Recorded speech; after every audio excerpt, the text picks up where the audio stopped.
Segundo jueves del tiempo ordinario, 24 de enero de 2019. Homilías hacia una fe madura. Soy el Padre Montijo y te comparto mis reflexiones para las homilías del tiempo ordinario. De la carta a los Hebreos. Hermanos, durante la antigua alianza hubo muchos sacerdotes porque la muerte les impedía permanecer en su oficio. En cambio, Jesús tiene un sacerdocio eterno porque Él permanece para siempre. De ahí que sea capaz de salvar para siempre a los que por su medio se acercan a Dios, ya que vive eternamente para interceder por todos. Ciertamente que un sumo sacerdote como este era el que nos convenía, santo, inocente, inmaculado, separado de los pecadores y elevado por encima de los cielos, que no necesita, como los demás sacerdotes, ofrecer diariamente víctimas, primero por sus pecados y después por los del pueblo, porque esto lo hizo de una vez para siempre, ofreciéndose a sí mismo. Porque los sacerdotes constituidos por la ley eran hombres llenos de fragilidades, pero el sacerdote constituido por las palabras del juramento posterior a la ley es el Hijo eternamente perfecto. Ahora bien, lo más importante de lo que estamos diciendo es que tenemos en Jesús a un sumo sacerdote tan excelente que está sentado a la derecha del trono de Dios en el cielo como ministro del santuario y del verdadero tabernáculo levantado por el Señor y no por los hombres. Todo sumo sacerdote es nombrado para que ofrezca dones y sacrificios. Por eso era también indispensable que Él tuviera algo que ofrecer. Si Él se hubiera quedado en la tierra, ni siquiera sería sacerdote, habiendo ya quienes ofrecieran los dones prescritos por la ley. Pero estos son ministros de un culto que es figura y sombra del culto celestial, según lo reveló Dios a Moisés cuando le mandó que construyera el tabernáculo. Mira, le dijo, lo harás todo según el modelo que te mostré en el monte.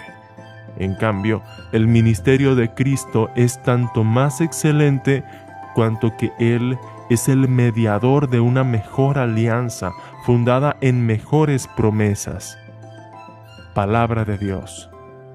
¿Te ha pasado alguna vez tener una dificultad desde un dolor de cabeza hasta un grave problema en tu vida y que alguien piadosamente, devotamente y con buena intención te dice, ofrécelo a Dios? A mí me causaba bastante molestia cuando continuamente en el seminario, cualquier dificultad que yo tenía me decían, ofrécelo a Dios, porque me repugnaba pensar la idea de que a Dios le agradaba mi sufrimiento. Si Dios es mi Padre, ¿por qué me quiere ver sufrir?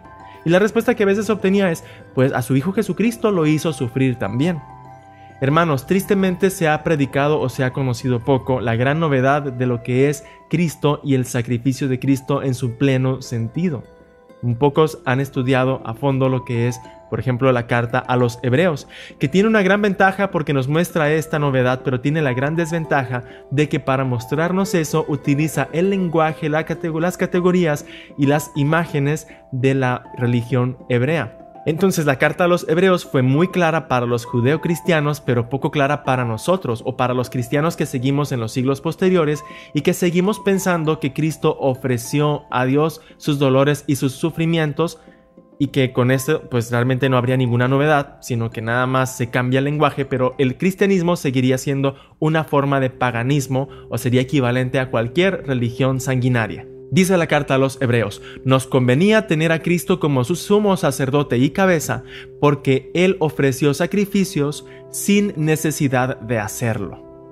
Ya que la idea de muchas religiones es ofrecer sacrificios para agradar a Dios o para pedir perdón por los pecados, y Cristo de antemano es el Hijo predilecto de Dios, no ocupa esforzarse por agradarlo. Y Cristo fue santo e inmaculado, no necesitó ofrecer sacrificios por sus pecados. E incluso si los hubiera ofrecido por los pecados de los demás, ¿qué fue lo que ofreció Jesús?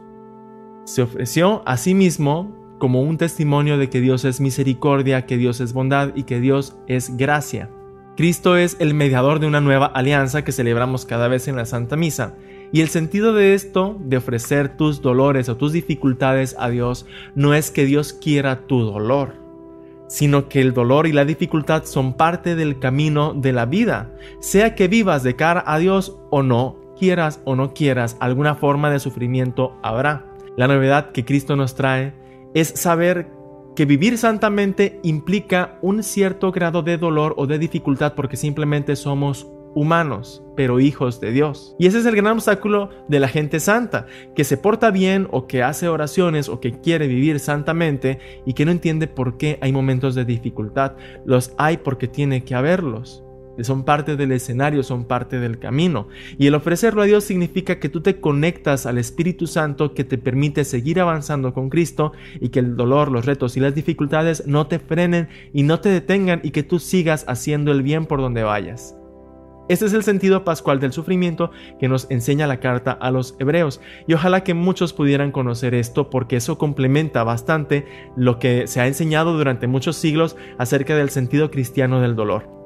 Te invito a seguir escuchando estas reflexiones para descubrir la novedad de la espiritualidad y del culto católico. No te pierdas los comentarios a la carta a los hebreos.